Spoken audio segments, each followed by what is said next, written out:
नमस्कार विद्यार्थी मित्रांनो, क्रिएटिव्ह मॅथ्स मराठी या आपल्या लाडक्या युट्यूब चॅनलमध्ये पुन्हा एकदा तुमच्या सगळ्यांचं सहर्ष स्वागत आहे. इयत्ता 10वी गणित भाग 1 वर चर्चा करतोय. पूर्व परीक्षा जवळ आलेली आहे, तर पूर्व परीक्षेची प्रश्नपत्रिका आपण पाहणार आहोत. ही कशी असणार आहे, कसं स्वरूप असणार आहे, यावर चर्चा करणार आहोत.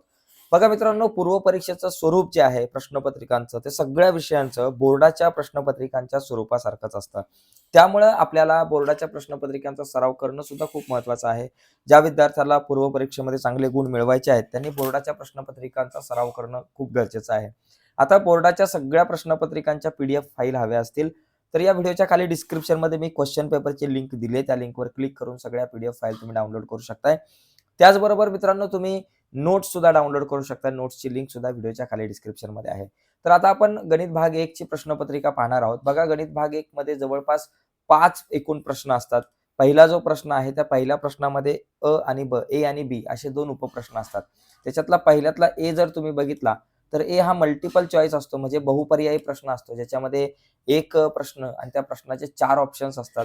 तर 4 पैकी एक योग्य उत्तर तुम्हाला लिहायचं आहे. तर इथे बघा, हा पहिला जो प्रश्न आहे, काही प्रश्न मी सोडून देण्याचा प्रयत्न करतो तुम्हाला, पण प्रश्नपत्रिकेचे छोटे छोटे मोठे प्रश्न समजून सांगायला थोडंसं अवघड जाईल, जागा कमी असते. पण एकंदरीत प्रश्नपत्रिका कशी आहे हे तुम्हाला समोर दिसते. बघा, 4x अधिक 5y बरोबर 19 चा आलेख काढण्यासाठी x बरोबर 1 तर y ची किंमत काढा. हा एकच प्रश्न आतापर्यंत बोर्डाच्या परीक्षेला 4 वेळा येऊन गेला. 3-4 वेळा येऊन गेला. त्याच्यामुळे खूप महत्वाचं आहे. जसं की 4x अधिक 5y बरोबर 19 आहे. तर x बरोबर 1 आहे, म्हणजे तुम्हाला x च्या जागेवर 1 लिहायचं आहे. म्हणजे 4 गुणिले x च्या जागेवर 1 लिहायचं आहे.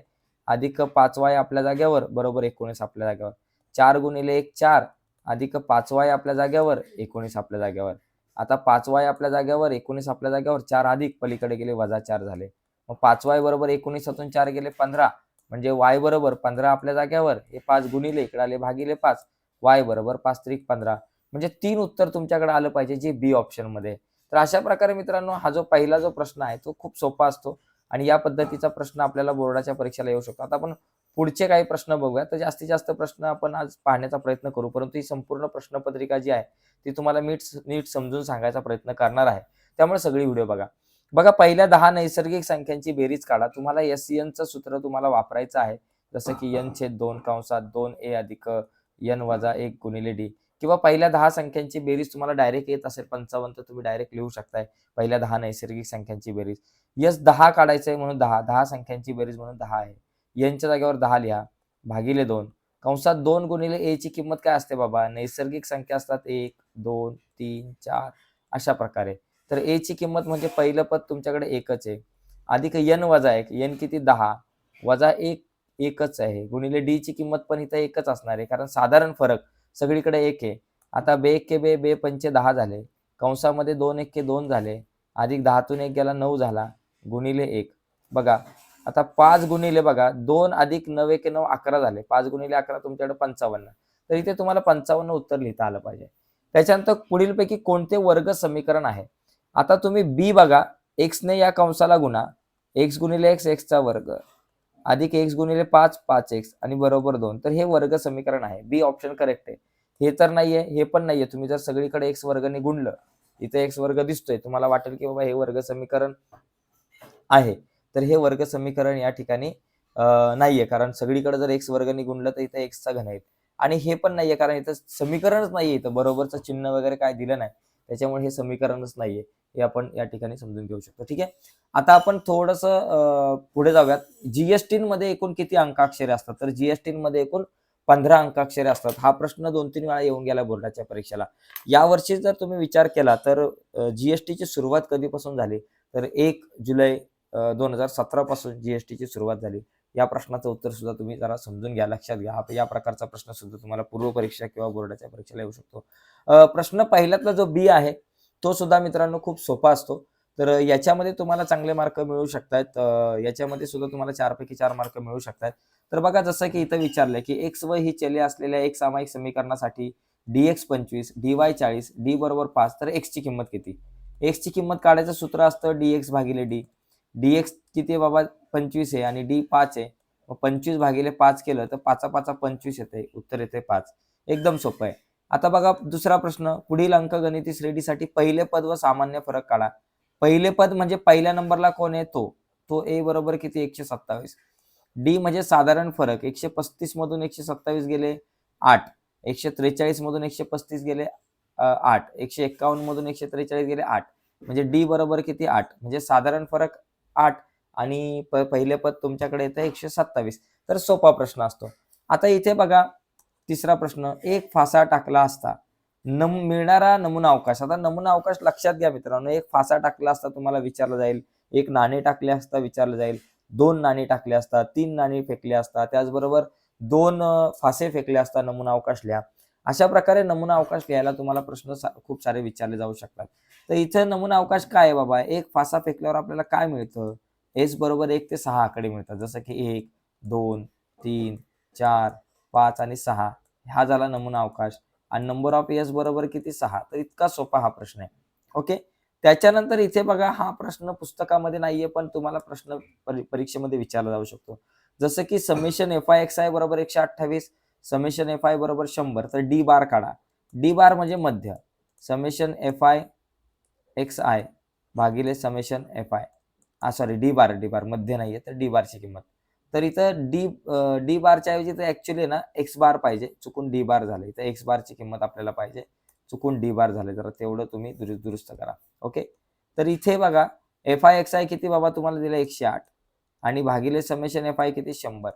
108 ला 100ने भागला तर 1.08 तुमच्याकडे या ठिकाणी येऊ शकतं. किंवा इथे तुम्हाला एक्स आयच्या ऐवजी डी आय असं पाहिजे, किंवा ठीक आहे पण किंवा एक्स आय. अशा प्रकारे तुम्हाला एखादा प्रश्न विचारला जाऊ शकतो. तर या प्रश्नपत्रिकेमध्ये मित्रांनो हे जे 2 प्रश्न आहेत पहिले ते खूप सोपे असतात गणित भाग 1च्या. म्हणजे पहिला प्रश्न, पहिल्यातला ए आणि बी, जे 1-1 मार्काचे असतात. तर या प्रश्नाच्या तयारीसाठी आपण पुस्तकामध्ये जे आपले संकीर्ण प्रश्नसंग्रह आहेत, तर त्या संकीर्ण प्रश्नसंग्रहामधले सगळे बहुपर्यायी प्रश्न आपण करून ठेवले पाहिजेत. त्याच्यानंतर प्रश्न क्रमांक दुसरा पण सोपा असतो. या दुसऱ्यामध्ये जर तुम्ही हा प्रश्न बघितला दुसऱ्यातला ए, तर दुसऱ्यातला ए हा जास्त सोपा का, कारण तो कृतीवर आधारित प्रश्न असतो, ज्याच्यात तुम्हाला आउट ऑफ मार्क मिळू शकतात. 4 बॉक्स कंप्लीट करायला लागतात. बघा इथे बघा दुसऱ्यातला ए 4, 3, 2, 5 ही कृती पूर्ण करा. मग काय करतो, पहिले 4 गुणिले 5 करतो आणि 3 गुणिले 2 करतो.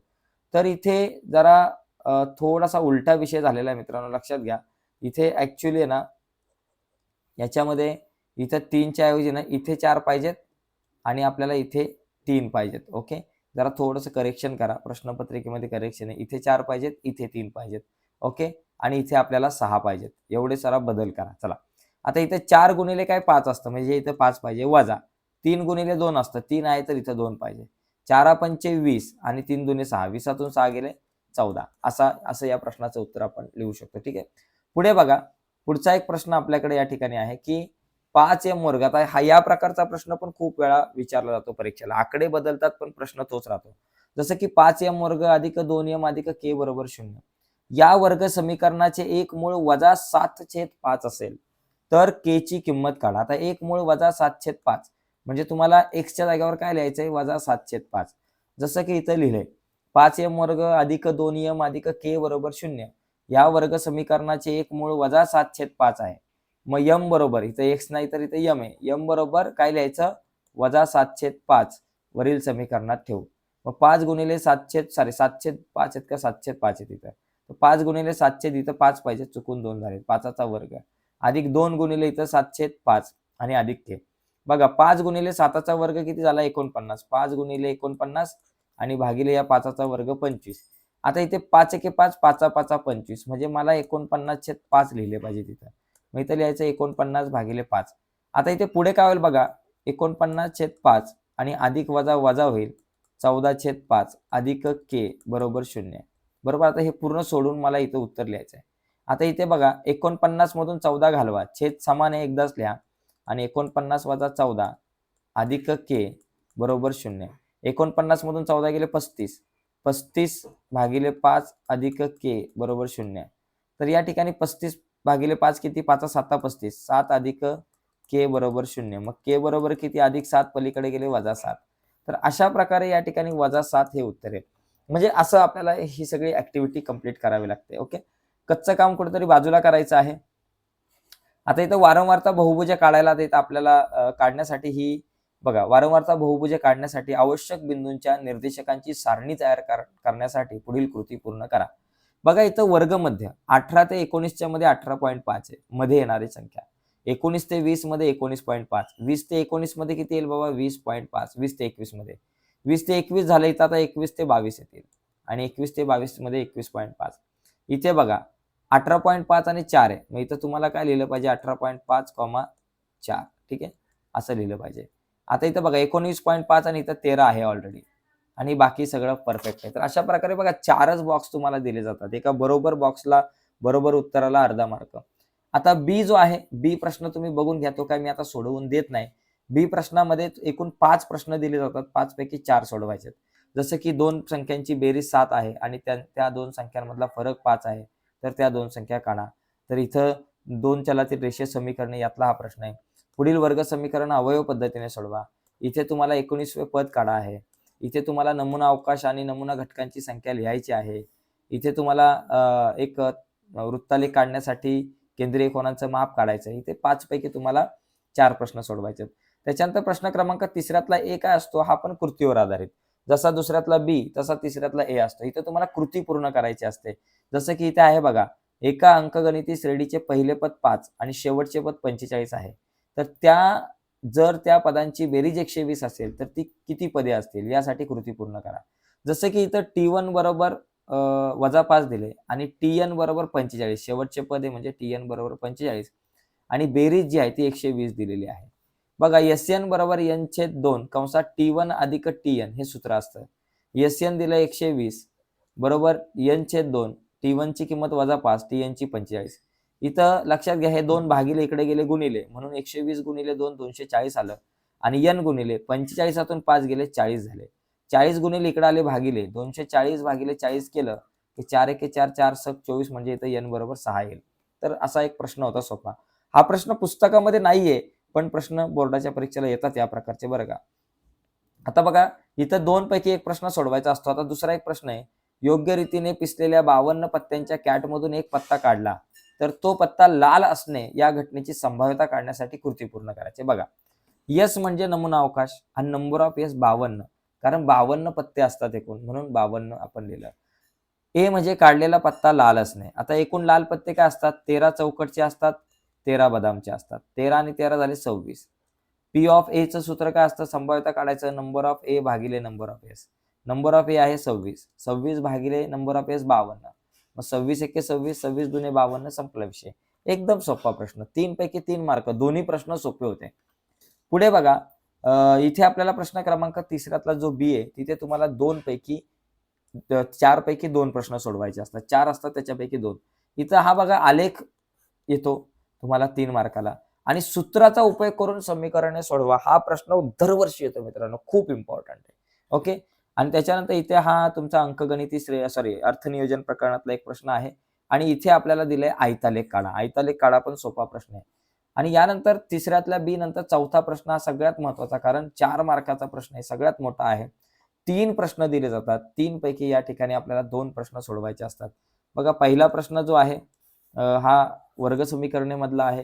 दुसरा प्रश्न जो आहे तो अर्थनियोजन प्रकरणातला आहे आणि तिसरा हा प्रश्न सोपा असतो. ही सारणी दिलेली आहे आणि या सारणीवरून आपल्याला एकतर काहीतरी मध्यक, ओके, या सारणीवरून काहीतरी वारंवारता बहुभुज तुम्हाला काढायला सांगितलं जाईल किंवा या सारणीवरून तुम्हाला बहुलक काढा असा काहीतरी प्रश्न होता. बहुलक काहीतरी काढायला सांगितलं जाईल, पण सोपा प्रश्न असतो. बहुलक काढा, मध्य काढा अशा प्रकारचा प्रश्न या ठिकाणी असतो. बहुलक काढा प्रश्न आहे वाटतं मला तर.